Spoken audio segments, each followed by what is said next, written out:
Drivin Ivan here, and behind me is the 2017 Fiat 500 Pop.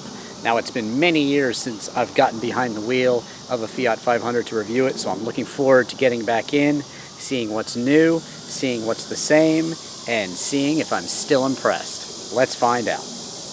Well, thankfully it still looks the same on the outside. It's maybe cute, it's certainly stylish, compact, and it definitely, most importantly, has style. You can certainly see the resemblance to the original from back in the 60s, but it looks modern and fresh, like a new interpretation, and that, in my opinion, is exactly how it should look. Sure, it's a practical 4-seat hatchback, but it just oozes personality, and I think it looks great from any angle. It was an Italian classic then, and thankfully, it's still an Italian classic now. And the style definitely continues into the interior here. Big Fiat badge on the steering wheel. Nice.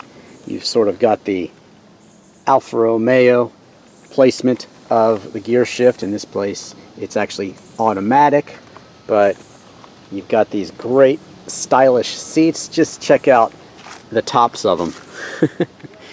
Just red and bold, and that redness comes down to the piping here with this very stylish, almost houndstooth looking center there, but just super style.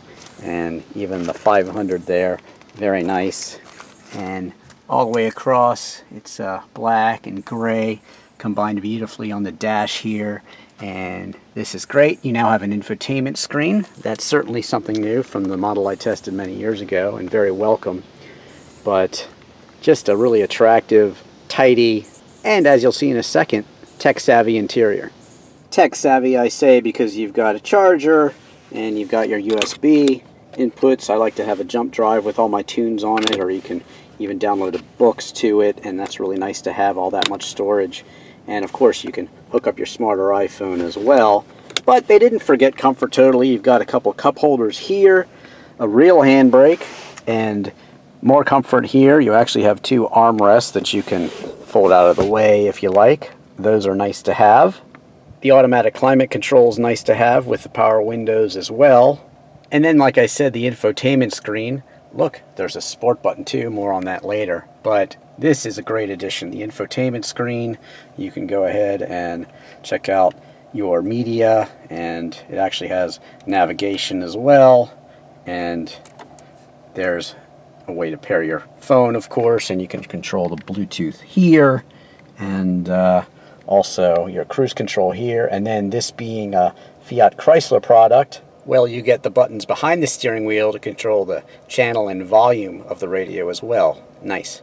It's a slightly different setting for the gauge cluster now. It's still just one round dial. You have your tachometer over here, and of course your MPGs on the other side with information in the middle about your trip, but you can actually put it in sport mode, and then there you go to tachometer as well, and then sort of a percentage of gas you have left. So it changes the look, makes it a bit more red and sporty for the sport setting. On the door you get a bit more storage, and of course controls for your outside power windows, your handle there, and then more storage below. Good thing, because again, there's no center console here. That's one thing you're missing, but you do have a glove box here that folds down, and you can store some stuff there. And of course you have a trunk in back as well.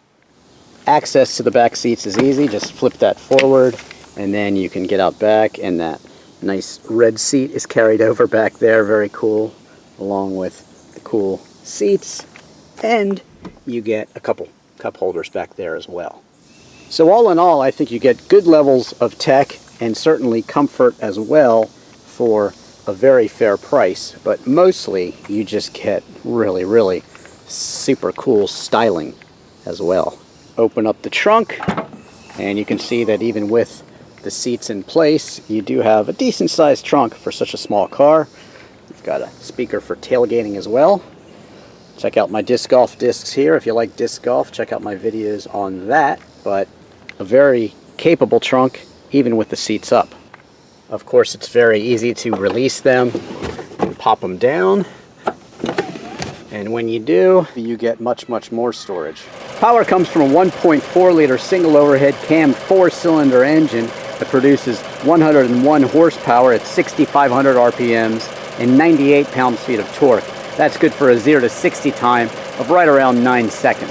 This one has the optional 6-speed automatic, so you get 27 miles per gallon in the city and 33 on the highway. You can expect 29 miles per gallon overall.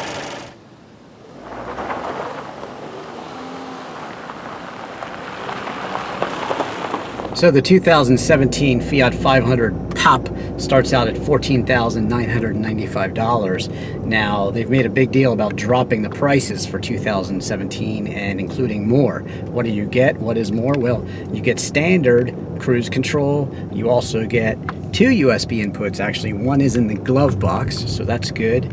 And you also get power windows. You get the 7-inch screen, which is really nice to have. And you get a tilt steering wheel, tire pressure monitoring, chrome exhaust tip, and a tire service kit. That means you get no spare. But for $995, you get the 6-speed automatic transmission. $695, you get the Beats Premium Audio. Also at $695 is the navigation that comes with Sirius XM satellite, which I love. Also those black and gray seats. They call it Nero Grigio, which is just Italian for black and gray. And then you get the $495 popular equipment package, auto dimming rear view mirror with microphone, and also auto temperature control, plus a micron filter. That's nice too. So with all that, you're out the dealer door at $18,870. Now to me, that's an extremely square deal. Why? Because the Volkswagen Beetle starts out at about $1,000 more, at just about $20,000, and also the Mini Cooper, that's $1,000 on top of that, so about $21,000. And those to me are the two kind of throwback styling icons that you can really compare with the Fiat 500. So what's the Fiat 500 bring? Well, a lot of value for 2017, and also, as I said, great styling, and I think it's a very comfortable car too. And I had people in the back seats and they said they were actually comfortable, so that's good news. Of course, if you're too tall, that might be an issue for headroom, but still very, very capable 4-seat hatchback that is also fun to drive. Well, I'm in the sport mode. Manually shift down to 2nd gear, and it's gonna hold it for me. 5,000. 6,000 RPMs there.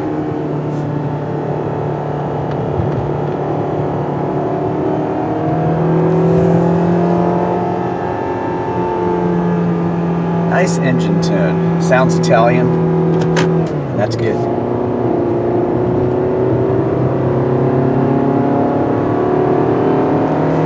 You can really wind out this Fiat 500, and despite its small wheelbase, handles crisply, I would say. Of course, it is front-wheel drive, but still, even though it doesn't have the classic layout of the original Fiat 500, the rear-wheel drive, it's still fun to drive.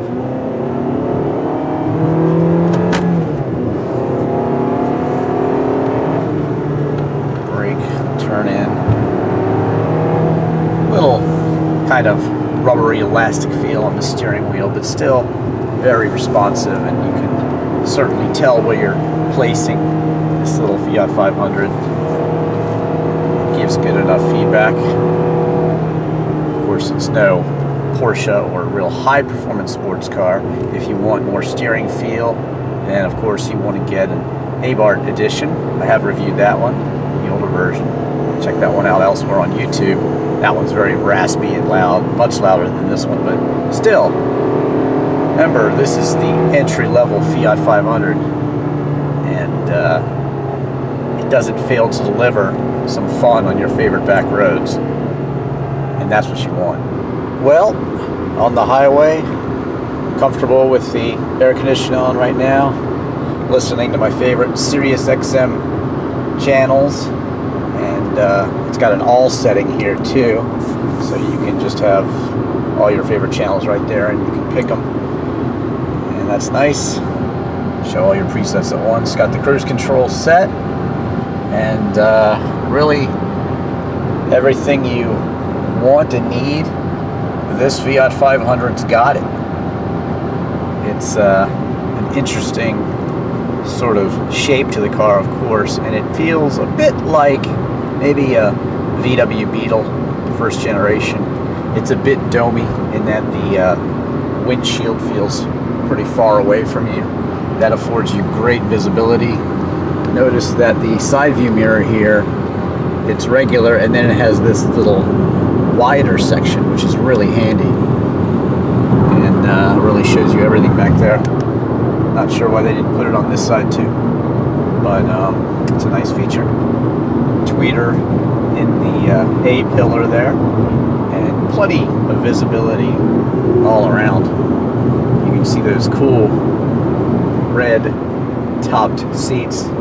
Nice styling touch.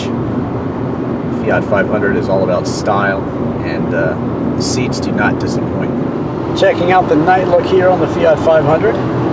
Not crazy about the red color, but anyway, the gauge cluster looks good.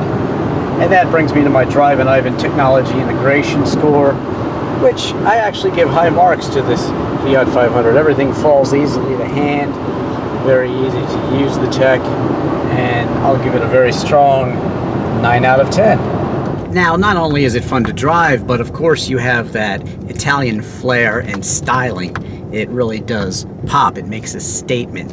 It's an Italian fun car with a lot of history to it, and more importantly, it's just a good city car. It's small, it's easy to park, and it does everything you need it to do in that aspect. Plus it holds a heck of a lot of stuff, especially when you fold the seats down. So moving on to safety, well, they didn't forget that. It actually has an overall 4-star safety rating. That's very good, and 5 stars for side impact. Now, where is it all made? Well, just 19% of the parts come from North America. That's America and Canada. So 1/5 of the car, there you go. 52% comes from Mexico, more on that in a second. And then the transmission is made in Japan, and the engine is made in the United States. So there you go. It's definitely a world car, as the Fiat 500 always was and is. Now, that being said, I'm sure a lot of people are concerned that 52% of the car is from Mexico, but as a guitar player, I will tell you that if you pick up a Mexican-made Strat versus an American-made Strat, which is twice as expensive, the Mexican Strat actually plays nice, pretty much looks the same, and the only thing is, it's just a lot cheaper, and in the end is not worth as much money as the American-made one, because certainly in guitars, people definitely value American-made instruments. So what's it like getting back behind the wheel of the Fiat 500 after, I'd say, about 3 or 4 years? I've really missed it. I really liked the Fiat 500, especially the Cabrio version. Check out my review of that one, and the Turbo and the A-Bar as well. But to me, no matter how you have it, it's just a fun car that has a lot of style and really stands out amongst other cars. It's a shape that I fell in love with many, many years ago, as I've said, and I'm still in love with it. It's just fun, and it just puts a smile on my face. It's great. It's almost like after you're getting a divorce or getting out of a long relationship, all of a sudden you find yourself dating a much younger and very fun girl who's full of energy, and just every time you get together with her, you have a great time. That's what this Fiat's like. No matter what you're doing, if you find a small little spot to park in the city, puts a smile on your face. If you are driving down your favorite back road, even with the automatic transmission popped into sport mode and you can shift it down here, it's still fun. If you have to carry 4 people, you smile that it can actually do it. It's just a great all-around car, and it just so happens that it's also Italian and extremely stylish too. Thanks for watching. Don't forget to follow me on Twitter and Instagram, and also my Facebook page, and subscribe to me on YouTube. I'm Drivin Ivan.